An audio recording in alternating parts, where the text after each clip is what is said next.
Joang kawadhi nyime obila e kaunti ma Homa Bay omako Achije auchiel ma itudo gi kuo mag mwandu mag udi e kuonde dak mopogore opogore ma yudore e boma ma Homa Bay. Achijego ne omaki gi obila mag okwach kich kaluwore gi apedha ma gisebedo ka gitimo bang' jodak e boma Homa Bay golo ng'ur margi ewi kuo mar ang'enge kod mano ma jonjore mukogo udi.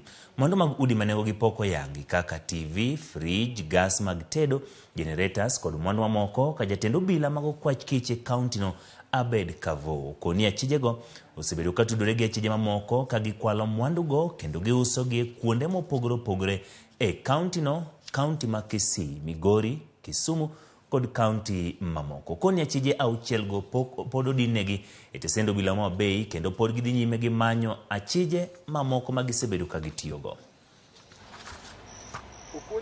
Items which have been stored are the same caliber: target TVs, fridge, and the gas cookers, and any other clothing materials.